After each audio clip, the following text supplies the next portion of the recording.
And the recording has started, which is excellent.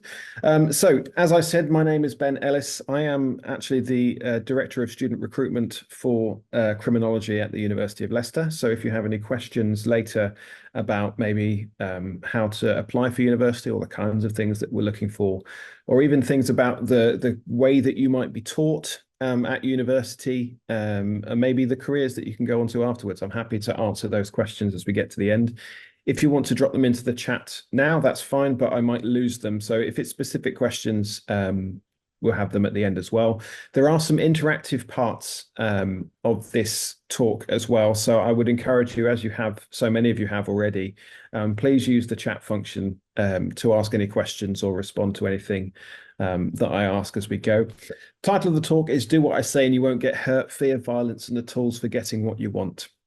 I'll tell you a little bit more about why I've chosen that topic anyway, but essentially this topic is one of my areas of research interest and one of the things that I teach within the module structure at the university. I will just move the slides on and give you a little bit of an outline of what I'm going to be talking about today. So the first thing would be welcome.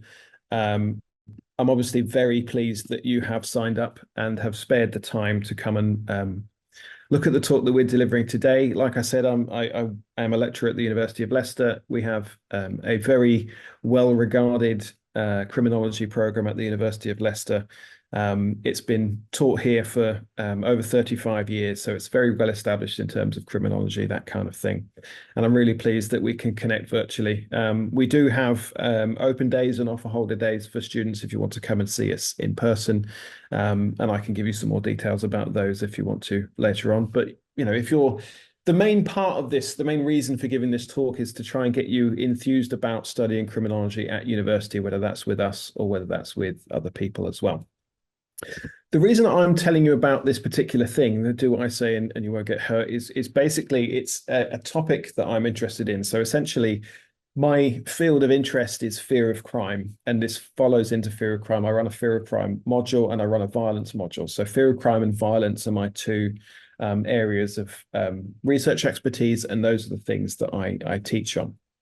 So that essentially forms what we try to do at the University of Leicester, which is research-inspired teaching, which is all of the lecturers that we have. We have about 30 criminology lecturers here. We all try to teach on the topics that we're experts in. So I have literally just finished my violence module for our third-year students, and it covers things like this as well. But I teach around fear of crime to the first years. I'm delivering a lecture on Monday about that very topic. The third years do my violence module, and I have a fear of crime module for master students. So the things I'm telling you today are things that are related directly to the things that you will learn or can learn in modules at the University of Leicester. What I'll do within the talk as well is I'll put my research into context to ask you a little bit about your knowledge of fear of crime, whether you've ever been afraid of crime or whether you think people have been afraid of you, which is something that teenagers can often experience. And I'm going to run through a couple of case studies. Case study one is a chap called Vinny, a real person, but not his real name. And Vinny robs banks. So if you're interested in robbing banks, then maybe you can get some tips around robbing banks from Vinny. And the second case study is about a guy called Casey, again, not his real name. And I'm going to get you to guess what Casey's job was, what he did, what crimes or however he behaved through that second case study as well. So there'll be something for you to answer as we go along as well. There is a bit of a content warning for this. So as I've said, Vinny is a bank robber or was a convicted armed robber. He robbed banks, building societies, petrol stations, that kind of thing. And he describes how he does it. So how he causes fear in people and that kind of thing. So if you've ever watched a film in which there is a bank heist, there is a little bit of bad language. I have asterisked out the language, but it's fairly obvious what he's saying. So there is a little bit of effing and jeffing. So I won't necessarily read that bit out, but you will see where it comes. So a lot of the content of the talk is direct quotations from interviews with the armed robbers and whoever else we've got. So just as a bit of a content warning for that kind of thing as well. So I've sort of explained this already, but I'll do it again anyway. But like I said, initially fear of crime and violence are my areas of research concern. So I look basically into why people are afraid, but also into scary people. So why and who are people afraid of, and why do people make people afraid, that kind of thing.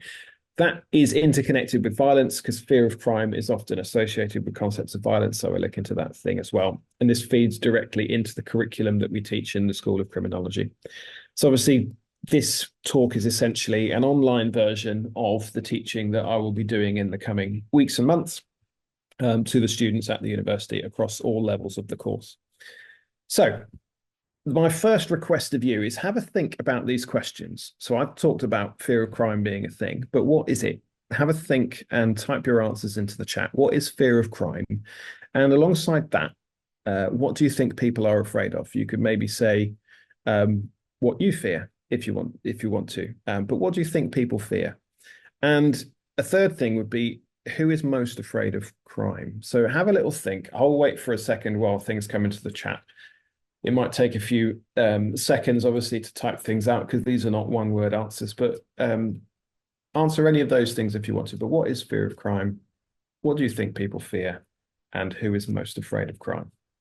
Off you go. I wish I could see Tippy tapping her fingers. I think most be afraid of crime when it affects them. Daniela, absolutely. I think that is absolutely right.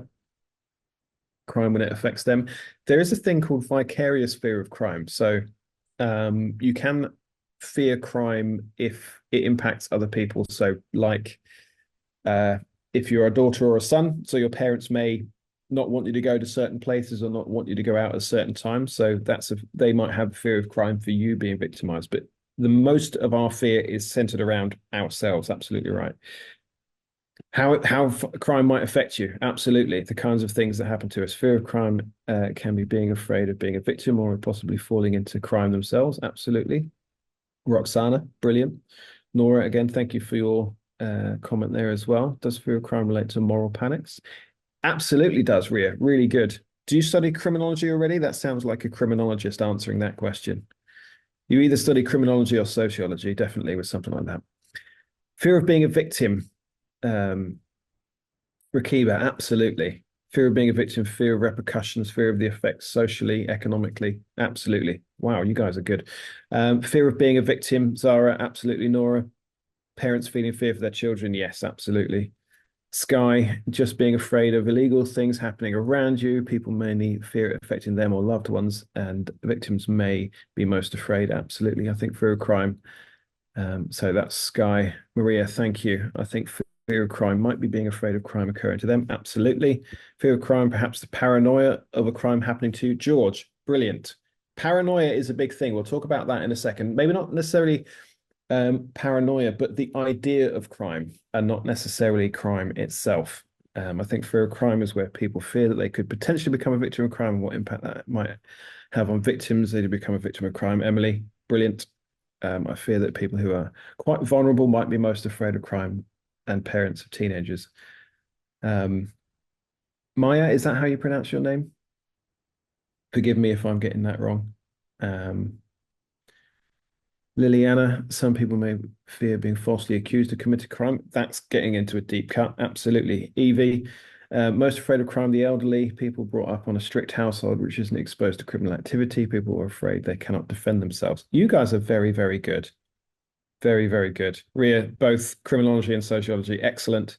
Fear of the consequences of crime, e.g., becoming a victim, just being a victim of committing a crime, definitely. Fear of getting persecuted or spending time in jail. Paula, yeah, I think that again, different communities, different people have different fears as well.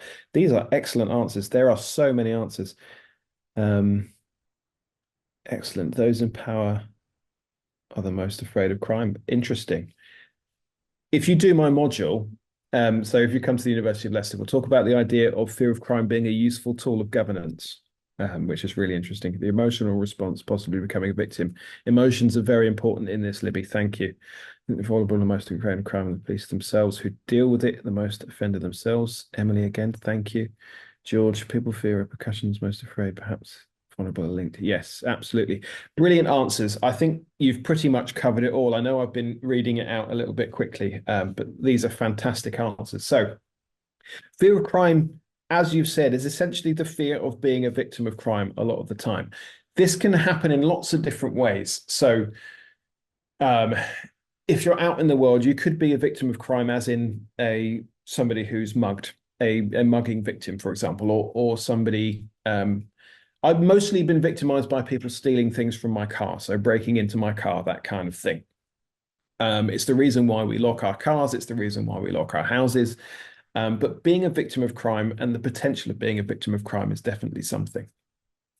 There's another side to that which you guys have really cottoned on to, which is excellent. And I think students of a few years ago wouldn't have done this, but I think the world that we live in now, you could also be a victim of crime from an authority figure. So miscarriages of justice, persecution from figures of authority.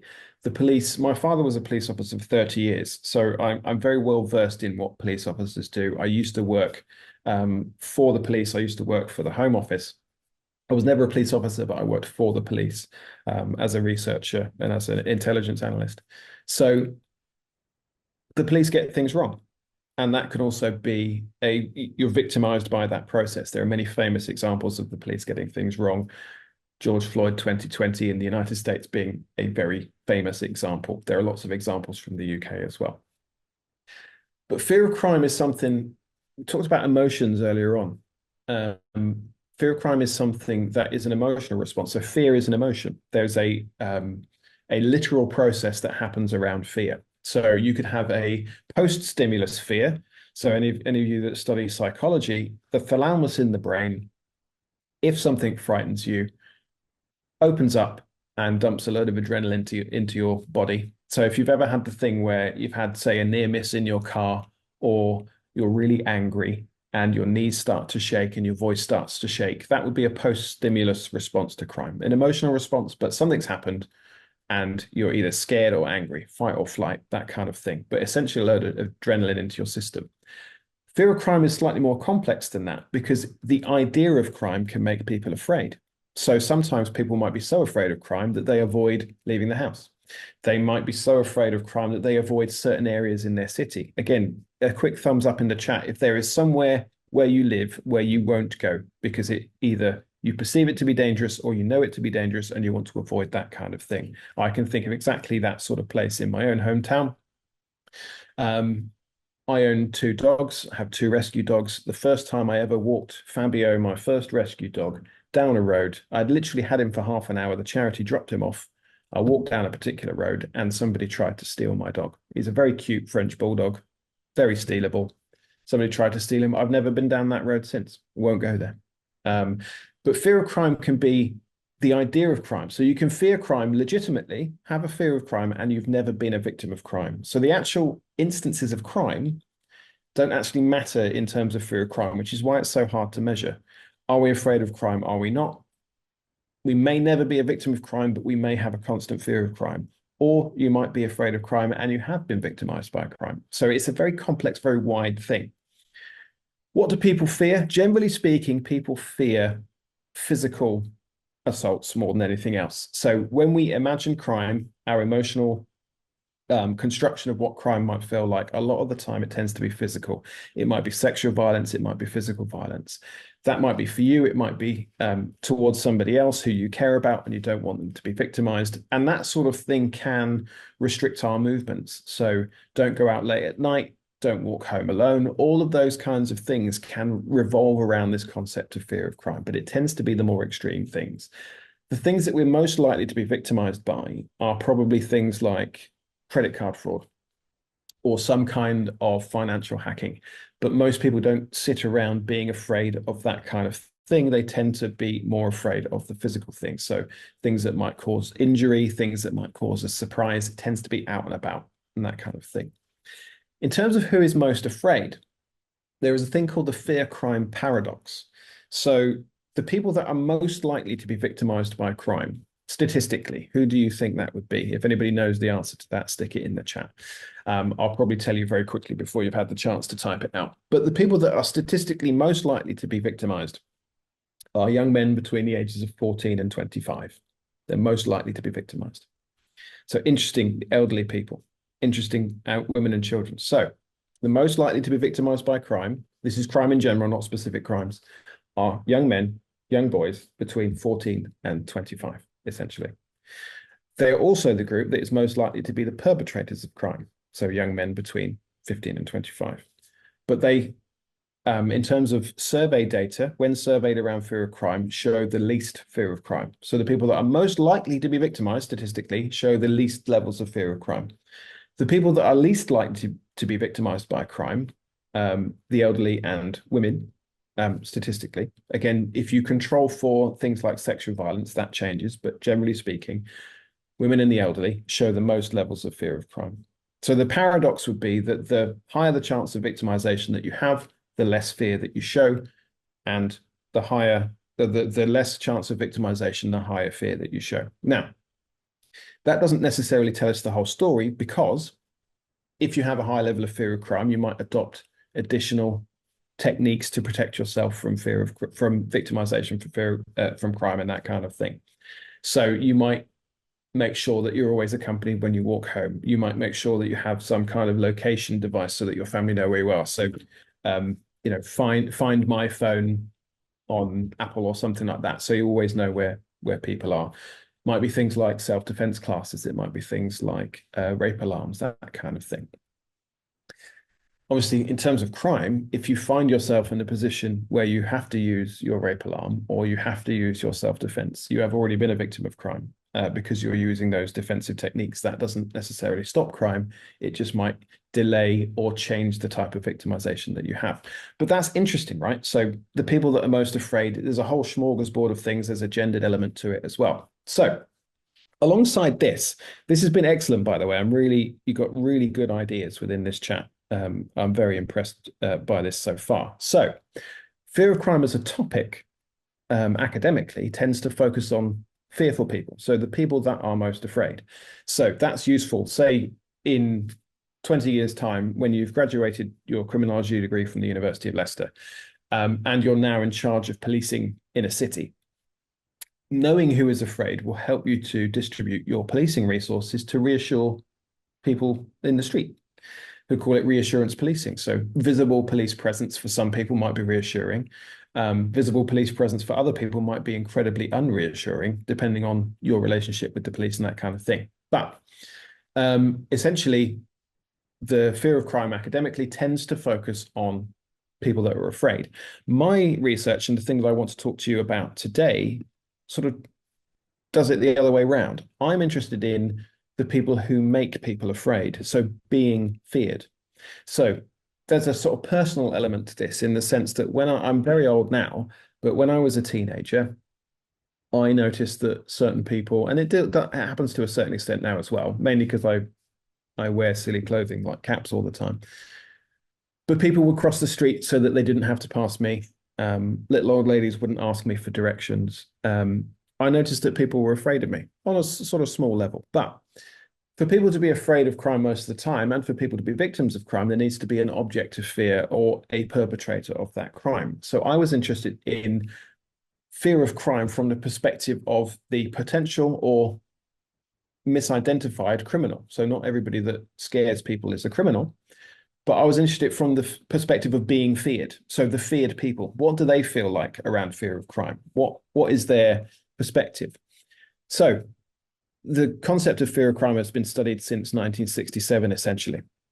But I was interested in a slightly different thing. So being feared, what is the experience of being feared? Again, you may know from your own personal experience what it's like to be feared. Have you ever seen, say, in a convenience store or something like that, a sign that says only 1 or 2 teenagers allowed in the shop at any one time? Within that is the suspicion that teenagers are people that shouldn't be trusted, should be feared, potential criminals, that kind of thing. Again, if you think about the age crime curve, you're right in the middle of that curve with the age that you are at the moment. So the age crime curve, again, 14 to 24 or 25, is where most crime is committed by people in terms of age.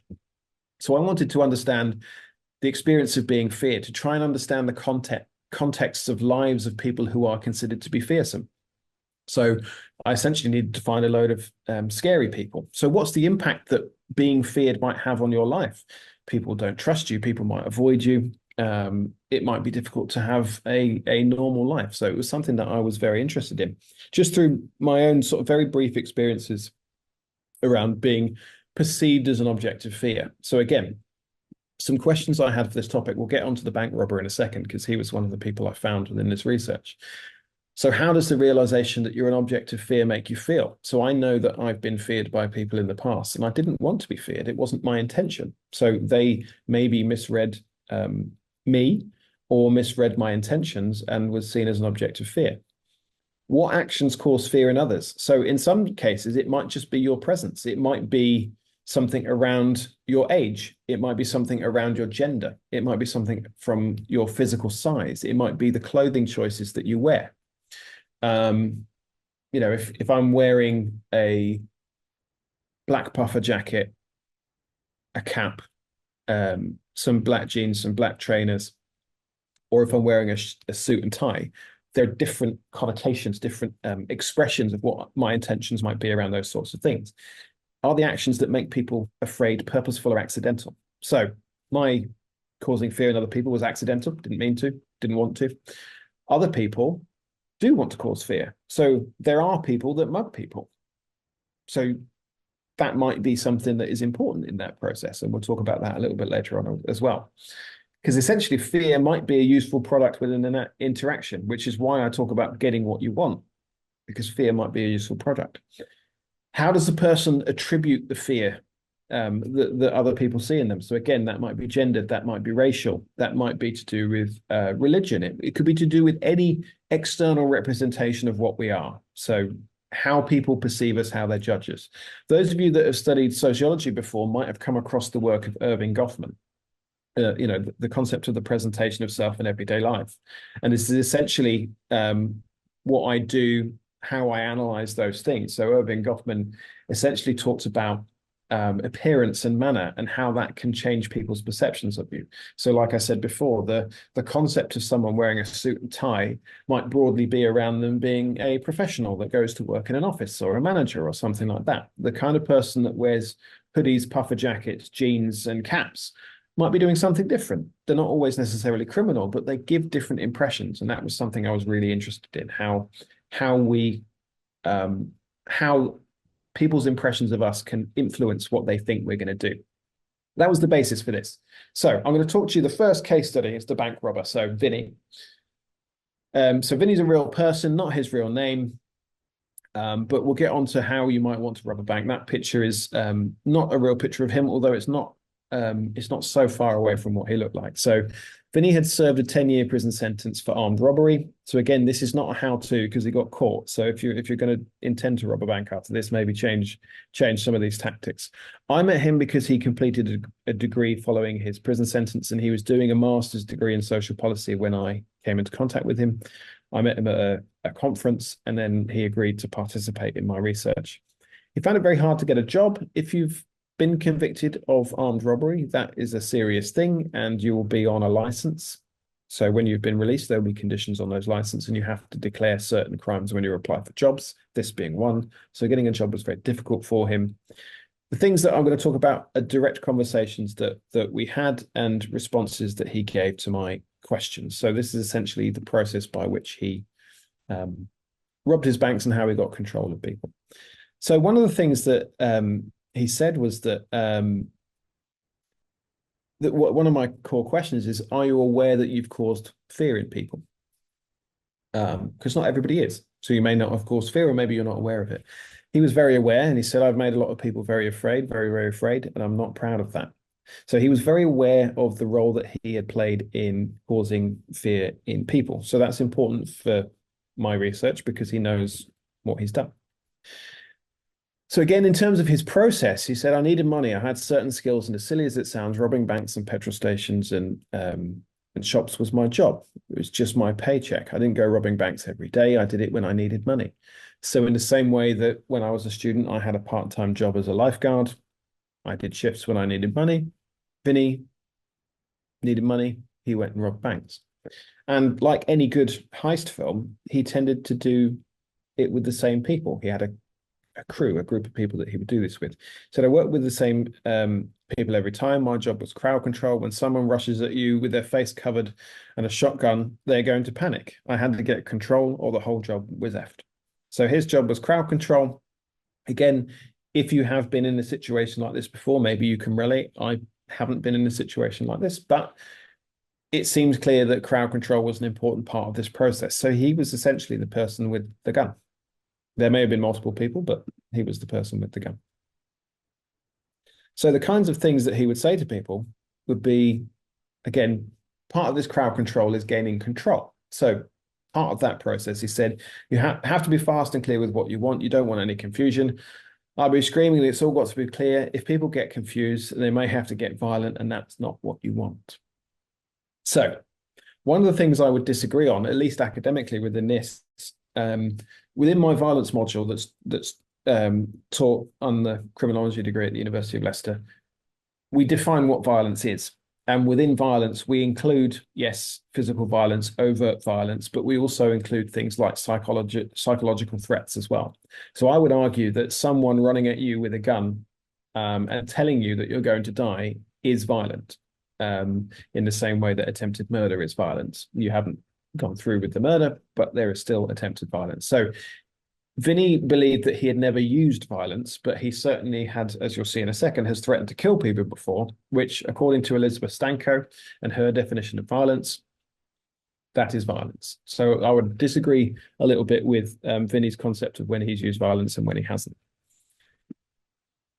So if you've ever watched a bank heist film, these quotes essentially, I won't read them all out because it's very obvious what he's saying. You could basically lift it from a movie script. So get on the effing floor, get on the effing floor, fast, clear. If you effing move, I'll blow your effing head off. Do you understand? Again, he's literally threatening to kill people. I would say that's violence. Do you want to die, you fat C? That is a C bomb. Definitely not saying that one. Don't look at me, don't look at me. Stay on the floor, face down. You could literally lift this from a film script of any kind of bank job and that kind of thing. But again, it doesn't take a stretch of the imagination. Clear, simple instructions. Lots of shouting, lots of swearing. He said about the process, though, he said, you have to get them. The threats have to be specific. You need to create the feeling that they're going to die, that you're willing to kill them. The threat needs to be real. So you with the red tie, do you want to effing die or something? You want to die today, don't you? That kind of thing. So sincerity in causing fear in people is very important. So again, I would think back to the kinds of threats that your parents might have made to you to get you to do certain things.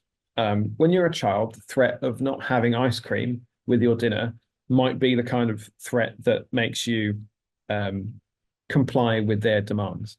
Over Christmas, my niece and nephew were with us, and my niece, for whatever reason, wouldn't sit at the dinner table, wouldn't sit still, kept getting up, running around, not eating her dinner. The thing that made her comply, because she's 8 years old, is her mother counting backwards from 5, and woe betide she gets to 1. That threat was sufficient for making an 8-year-old do something.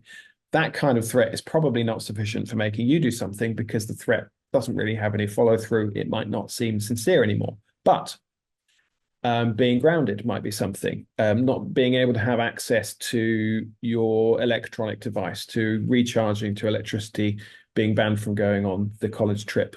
All of those kinds of things, lack of pocket money, if you're lucky enough to get pocket money. Sincere threats have to be used. So the older people get, the more experience they have, the more specific and sincere and directed the threats might need to be. And if you fail to do that, then it's a problem. So again, here Vinny says, I'll read it out, but he says, I've never hurt anyone doing this, never. I've made people shit themselves, but I never needed to do more than push someone. The way that you shout and explain is important. Having a weapon and threatening to kill someone gives you the fear that you need. The fear gives you control. When you have control, you don't need to resort to violence. If you resort to violence, you fucked it up. So again, I would disagree that he has never used violence because, well, firstly, he said he's pushed someone. That's violence. But threatening to kill someone is violence, right? But what he's saying here is that overt violence is essentially an indication that you don't have control. So fear is absolutely important in having control. Fear and compliance. When people do what you say, You know that you have control. So again, if you think about it, when you rob a bank, you don't want everyone running around in circles screaming, and you don't want people fighting back. You want the money from the bank. You don't necessarily want the people, but you want the money from the bank. So the more control you have, the easier it is to do a bank job. So conclusions on Vinny before we get on to Casey. So a lot of this stuff, because you guys are so good, would be onto this already. But what part did fear play? It was used to gain control and compliance, as I've just said. It was used to avoid violence. I've put that in inverted commas because, someone with a shotgun threatening to kill you is violent, whichever way you spin it, but a way of avoiding certain types of violence. The sincere threat of violence was key to sustaining the act. One thing I regret not asking, I never asked Vinny whether the gun was loaded or not. So if his bluff had ever been called, as it says here, Vinny was never in a position to have his sincerity challenged. But if his bluff was called, if you threaten to kill someone and they don't do what you say, the next option is to start using the weapon. So he might have hit someone with it, but ultimately it might require someone to shoot someone if that sincerity is challenged. So he never resorted to violence. Again, I don't agree with that necessarily, but it's probably helpful for his own recovery from his past to believe that. Violence demonstrated a failure to cause fear. That's very important. And fear was a necessary tool for success. So in this sense, fear was a barrier to further violence from happening. So people fighting back, that kind of thing. If you genuinely believe you're going to die, you might not fight back. Again, that's not necessarily true for everyone, but true for him, certainly. Right. Now I'm going to talk about Casey. So you're all too young to know these films, but there is a set of films called Under Siege, Steven Seagal films from the 80s. I am old enough to know these films. Casey Ryback. One of the things I do when I interview people for my research, I give them the chance to name themselves. And this particular person chose Casey Ryback, who is the hero undercover special forces soldier in the Under Siege movies. But anyway, Casey, 33 years old, 6'1", medium to large build. One of the reasons why I included build in this kind of thing as well, so how someone looks, their physical appearance, is because physical appearance can have an impact on how people fear you. If you are a very large and muscular person, people might say things like, well, I don't want to meet that person in a dark alleyway, that kind of thing. So it can have an impact on people's perceptions of you and their perceptions of your potential violence or intentions, that kind of thing. So I'm going to ask you what Casey does after this. So what he was doing all of these kinds of things. So have that in mind, because I'll get you to type in the chat in a second. So using fear to gain control, you'll see the similarities between the two people here. Quite often I encounter fear when I do houses. We break through the door quietly if it allows. The tactic is, if they're asleep, then we don't wake them up. You wait until the rest of the house is cleared, and you get up close to them and wake them up, and that time they'll make less fuss. If you wake them up early and they start shouting and screaming, it all kicks off. So again, a different thing to robbing banks, but still in the realms of causing fear. The scream people let out, a guy dressed all in black has just woken you up in your house. They go cold. That's fear. That's the fear. They keep saying they're cold. So again, this is him recognizing a physical reaction to being afraid. So people can get cold. People can shit themselves. As I said before, it's very common in war for people to do that. There's evidence going all the way back to the Aztecs that is a reaction to that type of violence. Shaking hands, shaking bodies, shaking voices, hiding, all of that kind of thing, all related to fear within those sorts of things. So Casey is saying essentially that he knows what fear looks like when he's talking about this. So again, we use force. It's not necessarily linked to fear, but we do use it. A lot of them, as in the people they come into contact with, know we won't be bullied. If they want a fight, they'll get one, so they tend to come quietly.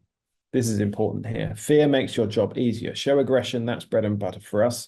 Some will kick off until you get right on them, then they comply. Fear is definitely useful. So a tool for gaining compliance, gaining control. I'm sort of laboring the point, but you get where I'm going. Intimidation is important in a lot of these situations, threat, aggression, that sort of thing. When you go into a situation, you've got to have your game face on. This was music to my ears because I was already into the work of Irving Goffman, and game face is something that gets talked about quite a lot. So Irving Goffman's presentation of self in everyday life talks about a thing called front stage and backstage behavior. this is something that's very relatable in a lot of situations, but front stage behavior will be what I'm doing now. So I am currently sat in my office at the University of Leicester giving an online presentation. Most of the time, I'm not talking like this and I'm not, using my hands to explain things in an online forum. This is front stage behavior. I am on stage performing a task. This is my lecturer online game face.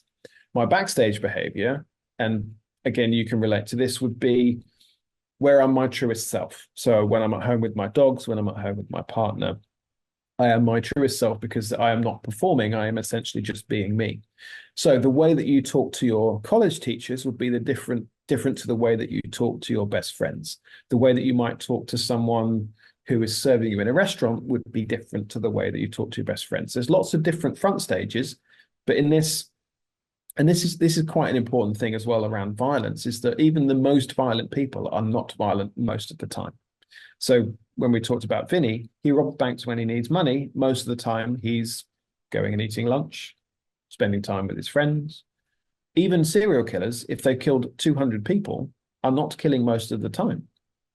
There will be gaps in between the killing where they will just be a normal person. Harold Shipman, the most prolific serial killer in UK history, killed arguably around 270 people, I think, wasn't violent most of the time. So, the front stage and backstage, the game face, the time that we choose to be violent is very limited. So you have to have a game face on when you go into that situation.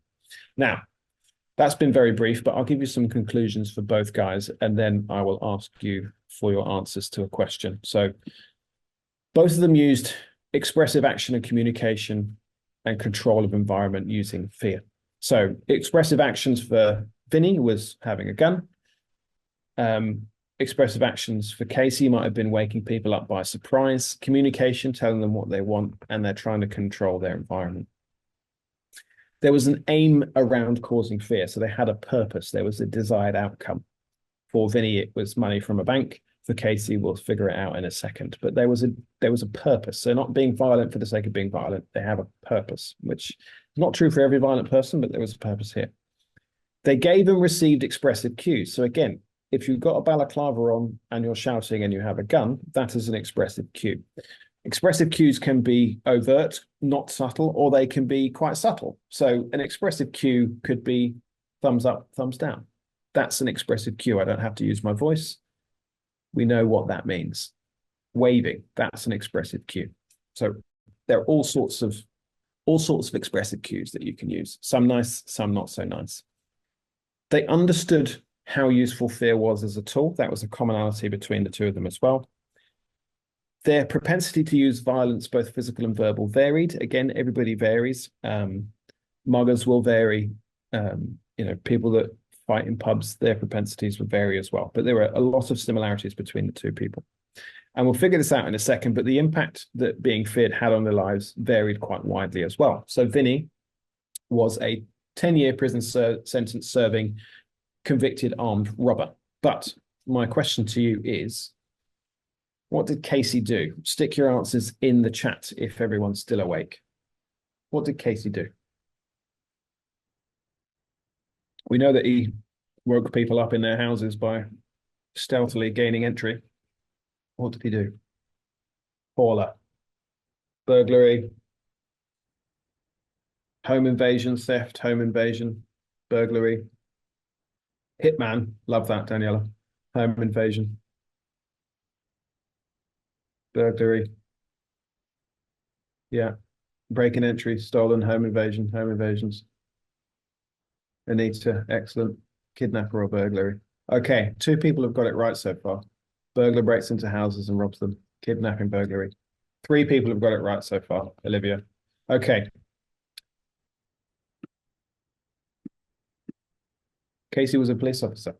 He'd certainly cause psychological problems. That's true, Alicia. He was a police officer. So Casey was part of a unit for a particular police force called the FSU, which is the Force Support Unit. Their only job, was to essentially do house raids. So high-profile offenders, drugs raids, that kind of thing. So if there's, say, a cannabis farm, something like that, They would do covert observations. They would then enter the house by force. So if they can sneak in, they'll sneak in. If they can't, they'll smash the door in and go and grab people. It's the kind of thing you've probably seen on films all the time.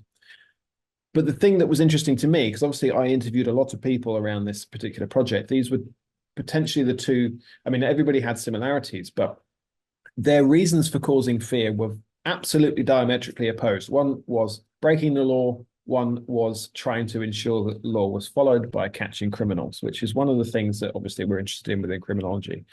So he was describing how he basically did his job. Their job, they looked like a paramilitary organization. They had loads of tools and equipment for getting into houses. They're all called lots of funny things. So I think the thing that they had an enforcer, which was the thing that smashed the door in.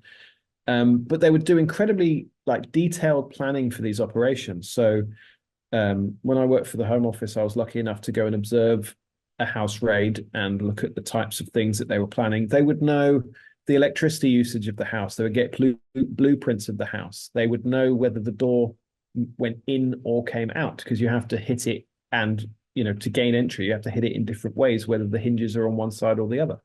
So really, really interesting stuff. Obviously, the motivation to engage in these behaviors was different between Vinny and Casey. I've said that already. One of them was an officer of the law, and one of them was breaking the law. But the tactics, despite these divergent aims, were remarkably similar. So they understood fear.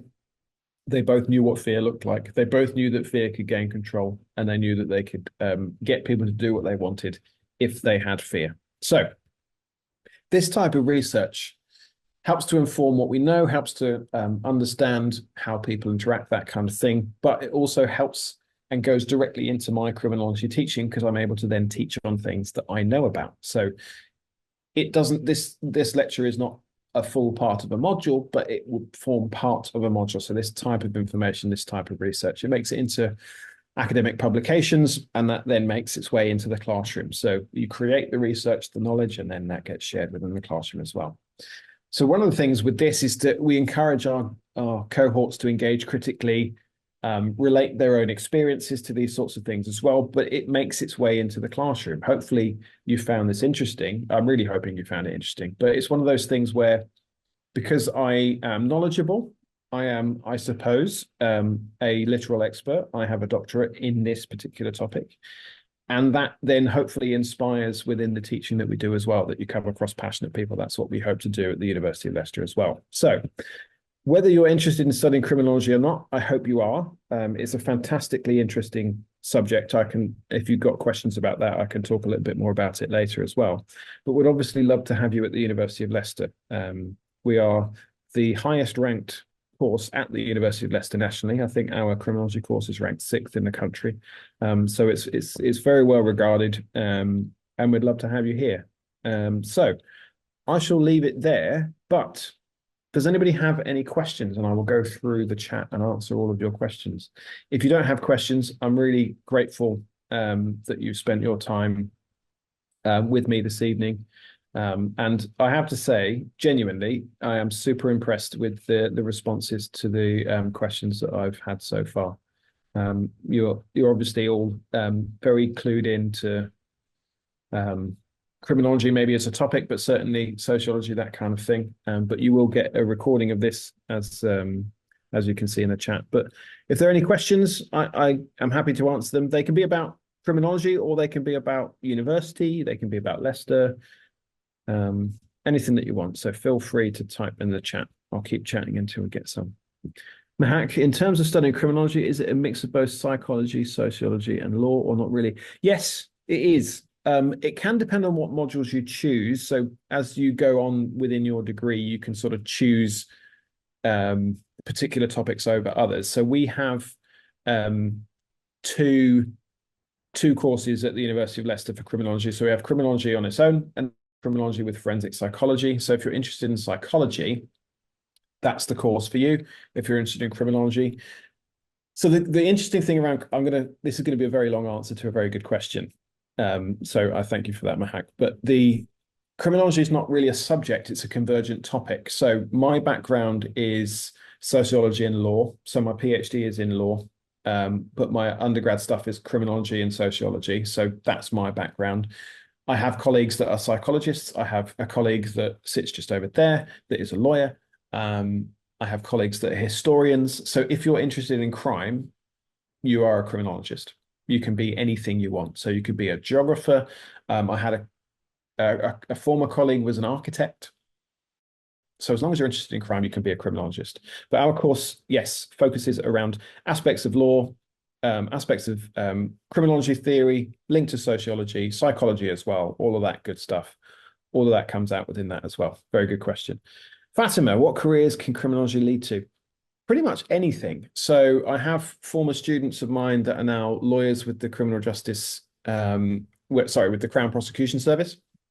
Um, After studying with us, they went and did a law conversion degree and have now become a lawyer. I have another of loads of students that have gone on to become police officers because you have to have a degree to become a police officer. Loads that have become probation officers, prison officers. I have some that have become primary school teachers, some that have stayed and have now do my job. So now are lecturers at university or at college. I have had students become airline pilots because you needed a degree before you could do your airline pilot training, and they went on to do that. So you're not really limited by anything. Some go and do psychology conversion, so become psychologists. Some have gone to work for banks. I have one that works for Deutsche Bank does financial fraud, that kind of thing. Some work for charities. It's a really good question, but lots of careers. So Fatima Maria both asked those questions. Paula, you got the question right earlier on, didn't I? For future jobs would be able to do. Hopefully, I've answered that question as well. Rakiba, again, hopefully I've answered that. What careers can you get into other than the basics of policing? Yeah, so you could do detective stuff within policing, but like I said, it's not just focused on policing. The kind of skills, critical skills that you learn, people have gone on to do work for MI5, for example. So you have to do sort of recruitment tests to do that kind of thing, intelligence analysts, that kind of stuff, all of that good stuff. So the world is your oyster. It's just sort of depending on your desire to maybe add to your skills while you're at university, so volunteering and that kind of thing. But all very good questions.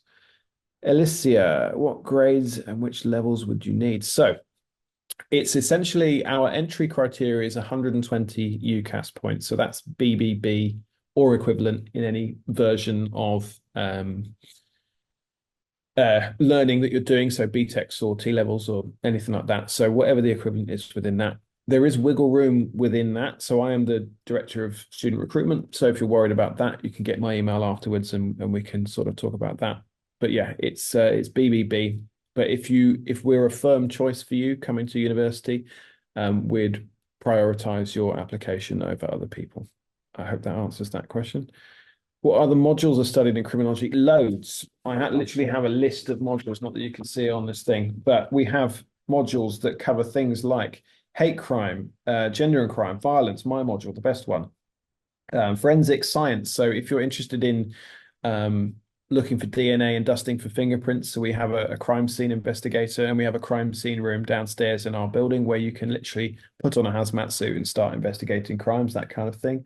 Sex and violence, criminal investigation, which is that one, terrorism, extremism, crime borders and migration, green criminology, as well as punishment and rehabilitation, organized crime. So if you're into organized crime, that's for you, youth justice and crime. I'm starting to write a module on sports crime. So there's so many modules. They're all on the website, Zadie, if you want to look at the stuff on the website. How did you get into home office and what job did you do? Very good question, Priyesh. I worked for a police force doing a piece of research on stop and search, and then was seconded into the Home Office to do a national best practice search for policy around stop and search. Very controversial power. Lots of people do it wrong. Very big elements of racial disproportionality around that. And I was basically seconded for a year to do a project on that. So looking at how racial disproportionality manifested around stop and search was super interesting project. Heartbreaking in many ways because lots of people were wrongly stopped with no justification. But yeah, that was that project. Do you offer job placement and support the uni help with the jobs? So we don't do job placements necessarily. So there's no placement year or anything like that. Mainly because so within criminology, we try to, if we can't offer it to everyone, we don't offer it to anyone, if that makes sense. And we do have international students who couldn't work within the criminal justice sector because of their international status. But we have an excellent careers service who will help you to get job placements within your downtime from university. So the end of this semester, our students would basically be free from May onwards, and they come back in October. So there's lots of months in which they could get placement jobs, and you can get support from our careers service to get a placement or a volunteer placement within that as well. So Salma, I hope that answers that. Do criminology A levels, two different uni level B? I'm not sure, Sky, I understand the question. I do. Oh, sorry. I do criminology for A levels. Is how different will uni be? Say again, sorry. I think it will be how different will uni be? Oh, I see. That's a very good question, Sky. Sorry, I wasn't on that. Thank you. Um, I always think so. The biggest difference at university level will be the fact that for most people, they live away from home for the first time. The jump from A level or B Tech into university education is actually quite a comfortable step, I think. From my experience in the past and from what students tell me, that the most difficult thing would be living away from home for the first time or moving to a different institution if you're staying within your hometown. There is a bigger jump from first year to second year in terms of what's required. But our course is run with no assumed prior knowledge. So you will probably hear similar ideas that you're hearing within your criminology A level, but it will obviously be a slightly enhanced level and in more detail at university. So I think you will be very familiar with certain things, but it won't be the kind of thing that is too overawing. Um, all of the types of assessments that we do will be things that we've done in the past as well. We don't have any exams on our course. It's all coursework based. So if you don't like exams, that's a good thing.